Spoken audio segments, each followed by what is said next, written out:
एक बार फिर से आप सभी का स्वागत है। हम अध्ययन कर रहे हैं निर्गमन की पुस्तक का और अब समय है कि हम उसके 23वें अध्याय 20वें वचन से आगे का अध्ययन करें। 20वें वचन में परमेश्वर मूसा से कहते हैं, सुन, मैं एक दूत तेरे आगे आगे भेजता हूं जो मार्ग में तेरी रक्षा करेगा और जिस स्थान को मैंने तैयार किया है उसमें तुझे पहुंचाएगा। उसके सामने सावधान रहना और उसकी मानना, उसका विरोध ना करना, क्योंकि वह तुम्हारे अपराध क्षमा ना करेगा, इसलिए कि उसमें मेरा नाम रहता है। यदि तू सचमुच उसकी माने और जो कुछ मैं कहूं वह करे, तो मैं तेरे शत्रुओं का शत्रु और तेरे द्रोहियों का द्रोही बनूंगा। मेरे प्यारे भाई बहनों, यहां पर हम देखते हैं कि परमेश्वर मूसा से कहते हैं कि तुम्हारे साथ साथ मेरा एक दूत चलेगा और वो तुम्हारी रक्षा करेगा और वो तुम्हें वो जगह मैंने जो तैयार की है वो तुम्हें वो बताएगा, तुम्हें वहां तक पहुंचाएगा और उसके सामने तुम सावधान रहना और उसका विरोध मत करना। वो तुम्हारे अपराध क्षमा नहीं करेगा क्योंकि उसमें मेरा नाम रहता है। तो ये कौन सा दूत है? मेरे प्यारे भाई बहनों, बहुत सारे स्कॉलर्स हैं, इसके बारे में अलग अलग राय रखते हैं। बहुत सारे लोग इसे स्वर्गदूत से जोड़ते हैं कि इजराइल की मंडली के साथ साथ स्वर्गदूत चलता था। लेकिन मेरे प्यारे भाई बहनों, यहां पर जब हम इसका अच्छे से अध्ययन करते हैं तो यहां पर हम देखते हैं कि यहां लिखा है कि वह तुम्हारा अपराध क्षमा ना करेगा।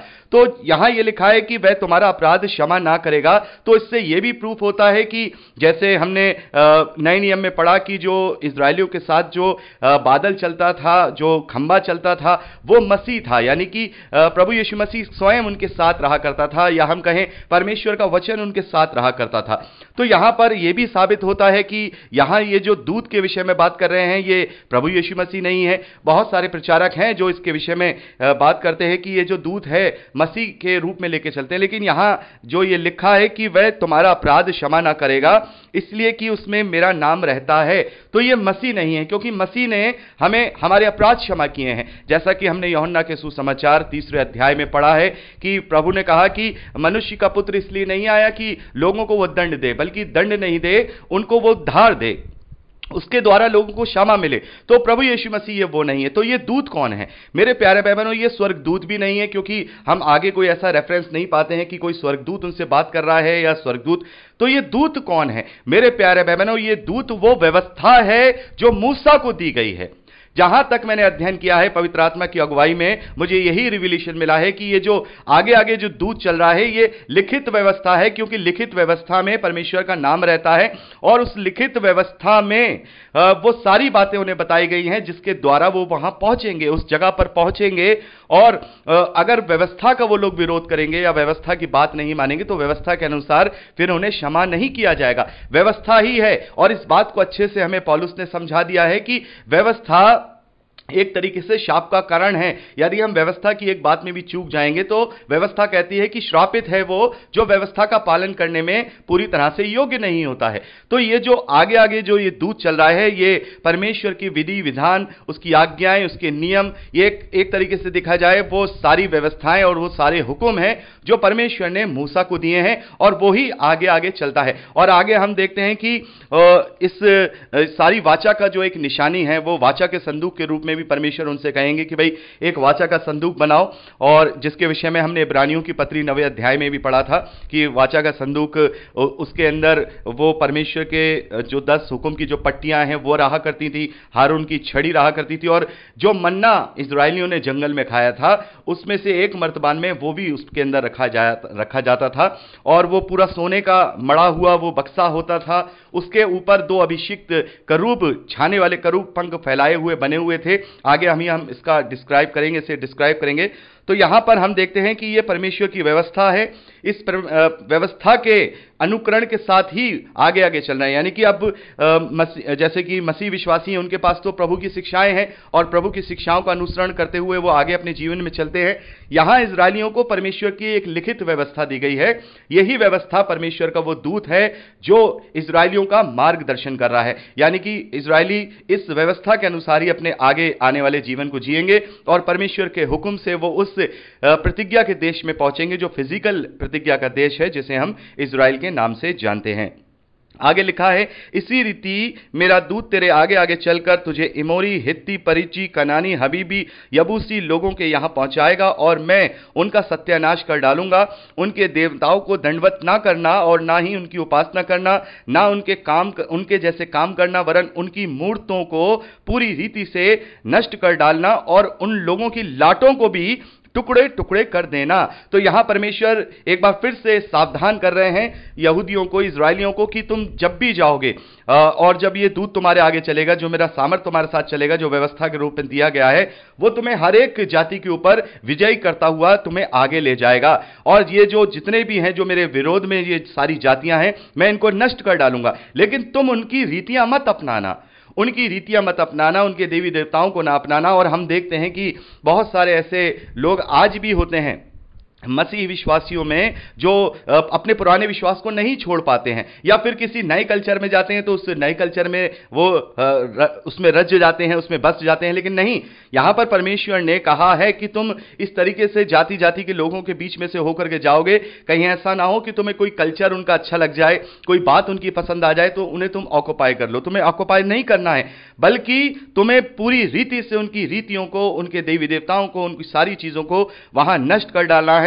और यहां पूरी रीति से लिखा है कि पूरी रीति से उन्हें सत्यानाश कर डालना, उन्हें नष्ट कर डालना, उन लोगों की लाटों के टुकड़े टुकड़े कर डालना। लाटों मतलब उनके जो स्तंभ हैं, उनके जो स्तंभ हैं जिन पे वो सारी रीतियां टिकी हुई हैं, वो सारे के सारे उन्हें भी नष्ट कर देना। आगे लिखा है, तू अपने परमेश्वर यहोवा की ही उपासना करना, वह तेरे अन्न जल पर आशीष देगा और तेरे बीच में से रोग दूर करेगा। यहां पर हम देखते हैं 25वें वचन से परमेश्वर कुछ प्रतिज्ञाएं हैं जो इजरायलियों के लिए यहां मूसा के साथ कर रहे हैं कि यदि वो मेरी सारी आज्ञाओं का पालन करेंगे और वो मेरी आज्ञाओं पर चलेंगे, यदि वो बिल्कुल साफ रीति से केवल मुझे ही परमेश्वर मानकर चलेंगे, कोई मेरे साथ वो शामिल नहीं करेंगे, किसी को मेरे साथ वो शरीक नहीं करेंगे, तो यहां परमेश्वर प्रतिज्ञा करते हैं कि वह तेरे अन्न जल पर आशीष देगा। यानी कि परमेश्वर तेरे को, जो इजरायली लोग हैं, उनके अन्न जल पर आशीष देगा। वो कभी भूखे ना होंगे, वो कभी किसी चीज की कोई कमी घटी ना होगी, उनके बीच में कोई रोग नहीं रहेगा। आगे लिखा है, तेरे देश में ना तो किसी प्रकार का गर्भ गिरेगा, ना कोई बांझ होगा।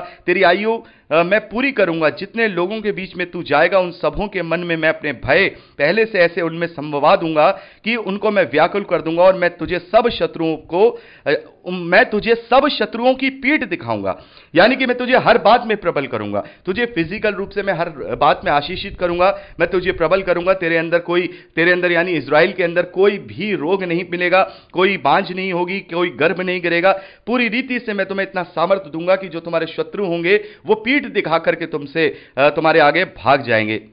आगे लिखा है, मैं तुझ से पहले बर्रों को भेजूंगा जो हिब्बी, कनानी और हित्ती लोगों के सामने से भगा के दूर कर देंगी। मैं उनको तेरे आगे एक ही वर्ष में ना निकाल दूंगा, ऐसा ना हो कि देश उजड़ जाए। यानी कि यहां परमेश्वर कह रहे हैं कि मैं एकदम से तुम्हारे साथ नहीं करूं, ये सारी बातें नहीं करूंगा। धीरे धीरे करके तुम अपने डेस्टिनेशन पे पहुंचोगे, धीरे धीरे करके तुम अपनी जगह पर पहुंचोगे, और इस सफर में मैं तुम्हारे साथ रहूंगा, और सारी चीजें जैसा मैंने तुमसे प्रतिज्ञा में कहा है, मैं तुमसे वो पूरी करूंगा। आगे लिखा है, जब तक तू फूल फल कर देश को अपने अधिकार में ना कर ले, तब तक मैं उन्हें तेरे आगे से थोड़ा थोड़ा करके निकालता रहूंगा। मैं लाल समुद्र से लेकर पलिश्तियों के समुद्र तक, और जंगल से लेकर महानद, यानी कि जो आपकी जो जॉर्डन नदी है, यर्दन नदी है, उसे महानद कहा जाता है, महानद तक के देश को तेरे वश में कर दूंगा। मैं उस देश के निवासियों को भी तेरे वश में कर दूंगा, और तूने अपने समान बरबस अपने सामने से बरबस निकालेगा। तू ना तो उनसे वाचा बांधना और ना उनके देवताओं से, वह तेरे देश में ना रहने पाए। ऐसा ना हो कि वह तुझ से मेरे विरोध पाप कराएं। यदि तू उनके देवताओं की उपासना करे तो तेरे लिए ये फंदा बनेगा।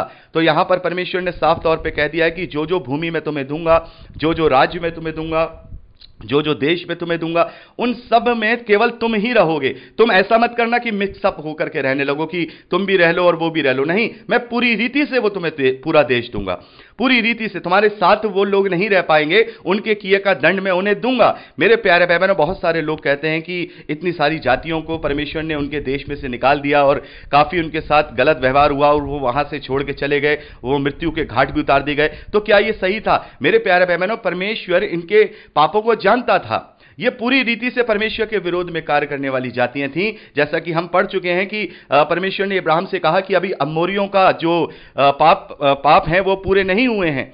तो आगे चल के हम देखते हैं कि इन सारी जातियों का जो हम यहां पर नाम देख रहे हैं, अमोरी है, हित्ती है, परिजी है, कनानी है, हिब्बी है, यबूसी है, ये सब परमेश्वर के विरोध में और पराये देवताओं के पीछे चलने वाले लोग थे। जैसा कि हम देखते हैं कि परमेश्वर ने नूह के समय में न्याय किया और अपने जो विरोधी थे, जो बिल्कुल पाप में बिल्कुल फंस चुके थे, उनको जल प्रलय के द्वारा नष्ट कर दिया। तो यहां पर भी परमेश्वर की ये योजना है कि इजराइलियों को वो यहां प्रबल करेगा, इजराइलियों को यहां पर वो इस्तेमाल करेगा ताकि इजराइलियों में उसकी महिमा हो और पूरी दुनिया में भी उसकी महिमा हो कि इजराइलियों को परमेश्वर ने इस प्रकार से सामर्थ्य दी है। यानी कि उन्हीं की भाषा में उस वक्त परमेश्वर ने उन लोगों को समझाया है अपनी महिमा के विषय में। जैसे हमने देखा कि जो फिरौन है, फिरौन का मन भी परमेश्वर ने जानबूझ के उस वक्त कठोर किया ताकि पूरे मिस्र में, जो कि एक बहुत ही बड़ा हम कहेंगे देश, उस वक्त बहुत ही विकसित देश उस वक्त उस जमाने में हुआ करता था। जैसे आज के जमाने में हम देखें बड़े बड़े विकसित देश है, अमेरिका है, जर्मनी है, ये सब विकसित देश हैं। तो ये मिस्र भी बहुत ही विकसित देश हुआ करता था। तो वहां परमेश्वर ने अपनी महिमा कराई जानबूझकर। परमेश्वर चाहता तो पहली ही विपत्ति में मिस्र में से इजरायलियों को निकाल लेता, लेकिन वहां परमेश्वर ने कहा नहीं, मैं चाहता हूं कि लोग मेरी महिमा को जाने, लोग जाने कि मैं कैसा हूं, मेरी सामर्थ्य क्या है। तो यहां पर हम देखते हैं कि इस प्रकार से परमेश्वर उनसे यहां प्रतिज्ञाएं करते हैं, उनको निर्देश देते हैं कि इस प्रकार से तुम वहां से ऐसे तुम जाओगे और मैं उन्हें तुम्हारे बीच में से बरबस, यानी कि बिल्कुल प्रेशर डाल के उनको जबरदस्ती वहां से निकलवा दूंगा। तो मैं इतनी सामर्थ्य दूंगा, उनके साथ कोई वाचा मत बांधना, कोई वाचा मत बांधना। यहां पर जैसे मैंने अभी बात की कि वाचा बांधने का मतलब यह है कि उनसे कोई संधि कर लो कि भाई तुम भी रह लो और हम भी रह लो। ऐसे में क्या होगा, मिक्सअप हो जाएगा, और जब मिक्सअप होगा तो फिर जो परमेश्वर ने व्यवस्था उन्हें दी है वो कहीं ना कहीं व्यवस्था का पालन वो नहीं कर पाएंगे। वो व्यवस्था उन्हें तब तक संभाल के रखनी है जब तक प्रभु यीशु मसीह का द्वितीय आगमन नहीं हो जाए। तो ये सारी चीजें उन्हें संभाल के रखनी है। इसीलिए इतना स्ट्रिक्ट, इतना बंधन वाला जो व्यवस्था है परमेश्वर ने यहूदियों को दी है, ताकि प्रभु यीशु मसीह के आने तक परमेश्वर यहोवा का नाम संजो के रखा जा सके, उसको संभाल के रखा जा सके, लोग समझ नहीं पाए कि यहोवा परमेश्वर क्या है और उसकी आगे आने वाली नीतियां क्या हैं। तो मेरे प्यारे भाई बहनों, यहां पर हमने 23वां अध्याय कंप्लीट कर लिया है और अब हम 24वें अध्याय पहले वचन से आगे का अध्ययन